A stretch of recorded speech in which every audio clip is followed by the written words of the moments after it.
आज से 10 साल पहले किसी अच्छे कंपनी में अगर आप इन्वेस्टमेंट किए होते तो आज की डेट पर आप मिलीनियर बन गए होते।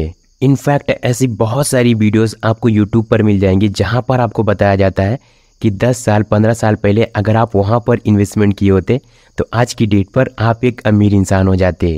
कहीं ना कहीं यह बात सत्य है। अगर आपने नहीं इन्वेस्टमेंट किया तो कोई बात नहीं, अभी हम आपको कहते हैं कि 1 लाख रुपए आप इन्वेस्ट कर दो इस शेयर में, आने वाले टाइम पर आप एक मिलीनियर बन जाओगे। यह बात सुनने में आपको जरूर अच्छी लगती है लेकिन रियल में नहीं। कई बार 1 लाख रुपए होते हुए भी हम इन्वेस्टमेंट नहीं करना चाहते क्योंकि हमें डर लगता है, हमें ऐसा लगता है कहीं हमारे पैसे डूब ना जाए, बहुत ज़्यादा रिस्क होता है। 1 लाख रुपए की तो बात छोड़ो, अगर आपके पास 15,000 रुपये है ना तो उसको भी इन्वेस्टमेंट करने से पहले आप 50 बार सोचोगे यहाँ पर इन्वेस्टमेंट करें या फिर ना करें।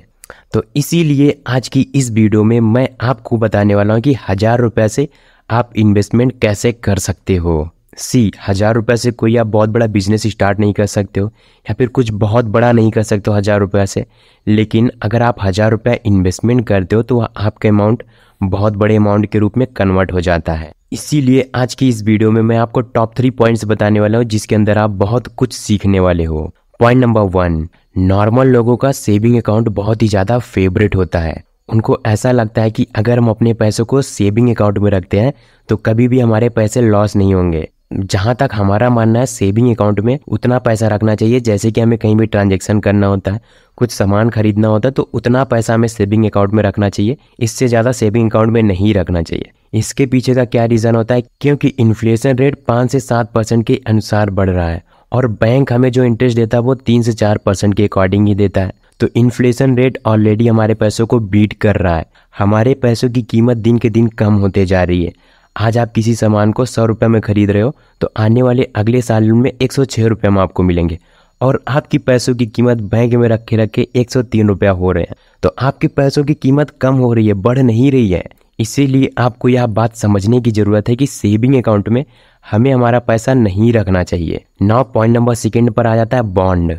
बॉन्ड क्या होता है? बॉन्ड मीन्स उधार। जब भी हम किसी को उधार देते हैं तो वह बॉन्ड कहलाता है। देखो, बॉन्ड में 2 प्रकार से इन्वेस्टमेंट करते हैं। पहला इन्वेस्टमेंट होता है कि आप अपने फ्रेंड को दे रहे हो, आप जानने वाले को दे रहे हो। आप 1 साल के लिए उनको 1 लाख रुपए दे दिए, 1 साल बाद वो आपको 1,10,000 रुपये दे रहे हैं। तो इस बात की कोई गारंटी नहीं है कि 1,10,000 रुपये आपको देंगे। आपको 10,000 रुपये तो भूल जाओ, 1 लाख रुपये ही मिल जाए, वह बहुत बड़ी बात है। एंड सेकेंड, आप वहाँ पर अपने पैसों को बॉन्ड पर दे सकते हो। जैसे कोई भी कंपनी होती है, आपको किसी कंपनी के अंदर जाकर के किसी प्राइवेट सेक्टर में, गवर्नमेंट सेक्टर में कॉन्ट्रैक्ट पर साइन करके आप बॉन्ड दे सकते हो, जहाँ पर आपको 7%, 8%, 9, 10 इसके आसपास आपको रिटर्न मिल जाता है, जो कि ठीक ठाक होता है, कोई प्रॉब्लम नहीं है। अगर आप अपने पैसों को इतना रिटर्न चाहते हो सेफ एंड सिक्योर, क्योंकि वह जो कंपनी होती है वो कॉन्ट्रैक्ट पर साइन करती है जिससे ये श्योर रहता है कि आपको पैसे मिल जाएंगे।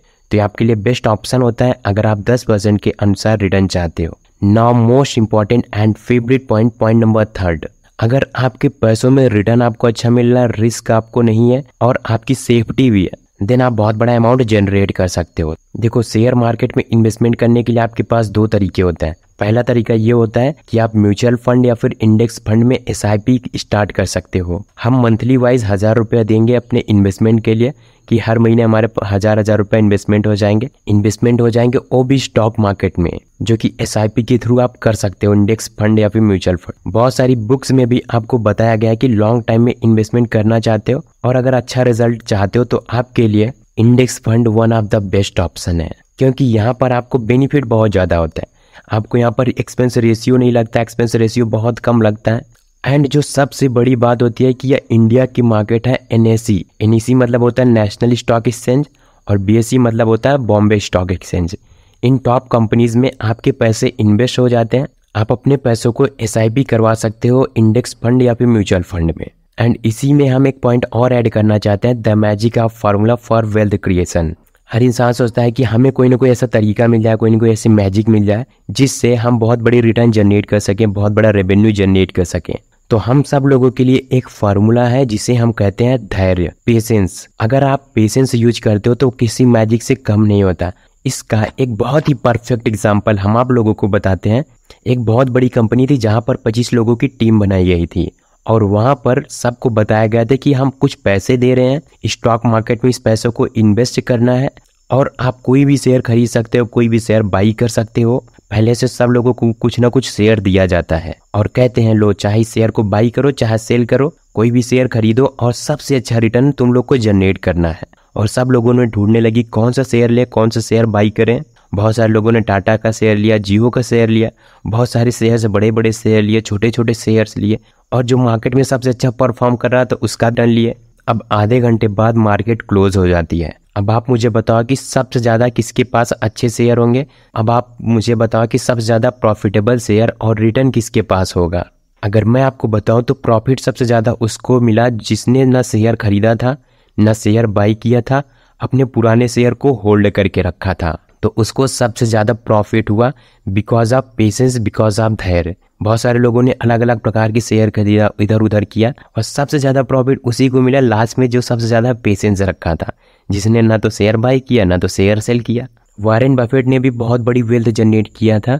इसके पीछे का रीज़न यह नहीं है कि वह बहुत ज़्यादा टैलेंटेड थे, बल्कि इसके पीछे का रीज़न यह है कि उनके पास धैर्य था। वॉरेन बफेट ये बात कहते हैं कि हम अपने 99.9% वेल्थ जो जनरेट किया था वो 50 साल के बाद उन्होंने क्रिएट किया था। इसके पीछे का फार्मूला आ जाता है पावर ऑफ कंपाउंडिंग, जिसकी वजह से वॉरेन बफेट ने इतना बड़ा रेवेन्यू जनरेट किया था। और वहीं पर कुछ लोग ऐसे भी थे जिनको ईयरली वॉरेन बफेट से ज़्यादा रिटर्न मिल रहा था, बट स्टिल वो लोग भी वॉरेन बफेट के जितना वेल्थ नहीं जनरेट कर पाए क्योंकि उन्होंने कम टाइम तक ज़्यादा इन्वेस्टमेंट की। और वॉरेन बफेट इसी का अपोजिट किए थे, वो कम इन्वेस्टमेंट किए थे लॉन्ग टाइम के लिए, जिसके वजह से उनको मल्टीपल रिजल्ट जनरेट हुआ। नाउ दोस्तों अब बहुत ही इंपॉर्टेंट पॉइंट आ जाता है पावर ऑफ कंपाउंडिंग। चलो एक एग्जांपल के साथ समझते हैं कि पावर ऑफ कंपाउंडिंग क्या होती है। आपके पास 1000 रुपये है, आप 1000 रुपये की SIP बनाते हो और किसी अच्छे इंडेक्स फंड में इन्वेस्टमेंट करते हो। अगर आप फाइंड आउट करते हो अच्छे से तो 15% का रिटर्न आपको आसानी से मिल जाता है साल का। तो 15% रिटर्न आपको मिल रहा था साल का। आपने 21 सालों तक इन्वेस्टमेंट किया 1000 रुपया और आपने इस इन्वेस्टमेंट को 21 सालों तक जारी रखे। क्या आपको पता है कितने पैसे हो गए होंगे?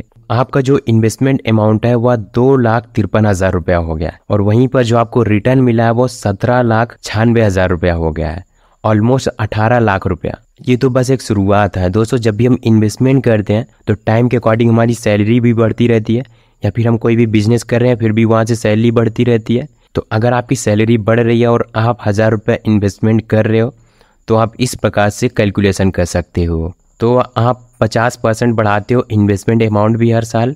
पहले साल आप 1000 रुपये इन्वेस्टमेंट करते हो, दूसरे साल आप 1500 रुपये करते हो और तीसरे साल 2000 रुपये करते हो और चौथे साल आप 2500 रुपये करते हो। इसी प्रकार से आप बढ़ाते बढ़ाते 21 सालों तक करते हो। तो 21 साल बाद आपका जो अमाउंट होगा 1,30,00,000 रुपया से ज़्यादा होगा। आप ऐसा सोच रहे होगी कि 21 सालों तक कौन इन्वेस्टमेंट करेगा। सो गाइज मैं आपको बता दूं, अगर आप 21 सालों तक इन्वेस्टमेंट नहीं करोगे तो आप 21 सालों तक कुछ ना कुछ तो करोगे। तो वहाँ से क्या गारंटी है कि आप 3 से 4 लाख रुपए लगा करके 1,30,00,000 रुपया जनरेट कर लोगे? नहीं, ऐसा पॉसिबल नहीं है। आप कुछ करो या ना करो, आपका टाइम तो खराब हो ही जाएगा। एंड आप जब इन्वेस्टमेंट करो तो मात्र 1,000 रुपया, 1,500, 2,000 इस प्रकार से आप इन्वेस्टमेंट कर रहे हो। तो ये कोई बहुत बड़ा अमाउंट नहीं है, ये आपका एक फिक्स SIP होती है, आप फिक्स इंडेक्स फंड में करवा सकते हो। एंड सेकेंड ऑप्शन यहाँ पर आ जाता है कि आप डायरेक्ट स्टॉक मार्केट में इन्वेस्टमेंट कर सकते हो।